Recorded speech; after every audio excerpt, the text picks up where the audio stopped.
Thank you, Madam Chair. Ms. Mills and Mr. Kurtz, as I've sat here over the last year and a half and watched this play out,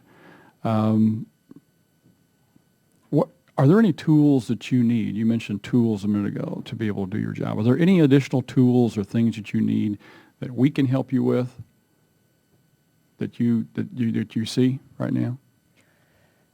Well, to be honest with you, this oversight is actually extremely helpful. And we see this as a partnership. It's difficult to make progress, but we have changed the view, I think now, in partnership, that this is a valid concern, that we do oversight and that we don't tolerate fraud, waste, and abuse, and that we have to have integrity in the programs. We are trying to use our resources as effectively as possible. We do appreciate the help that many have given us in terms of going after bad actors. Okay, but do you need anything else? You got what you need?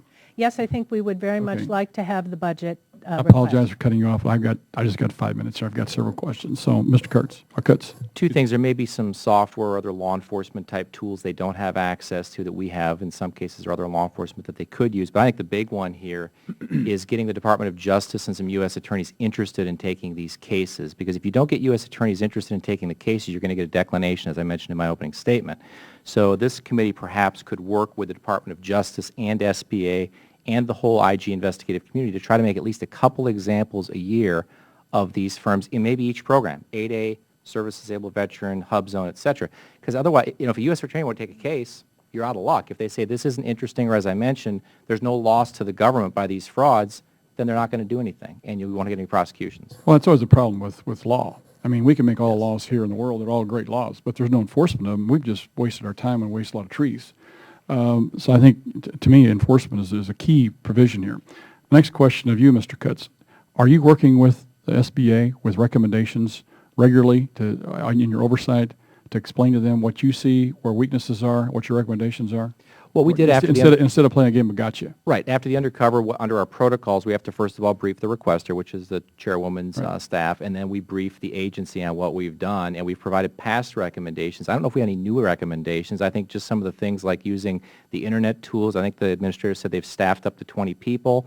I don't know how well trained they are, but the training and type of backgrounds they have are important. So we're always available. And 2 years ago, or a year and a half ago, I sat down for an hour and a half with their consultant and kind of did a brain dump of everything we could think of that they could do. So we have and will always be available to help them. Okay, Ms. Mills, with regards to that, can you give them a percentage of the stuff that they've given you that you've implemented at this point?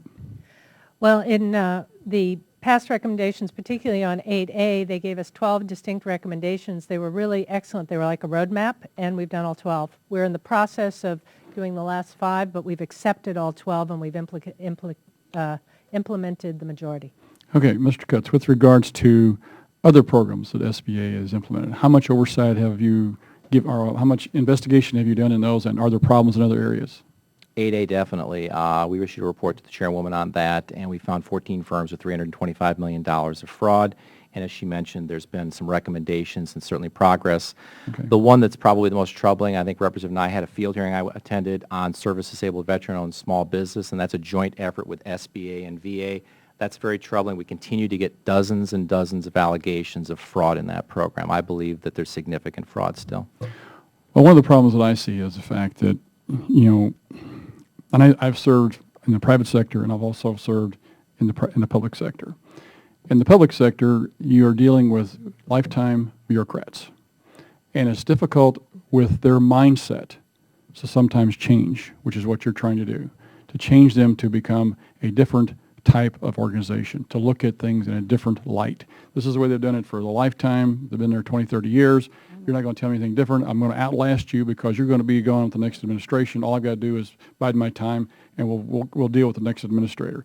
That's a problem. And I think, in fairness to you, Ms. Mills, I think that the inherent problem with bureaucracy and trying to change their attitudes is a difficult thing. And I admire, I certainly understand your task, although obviously we've got to do it.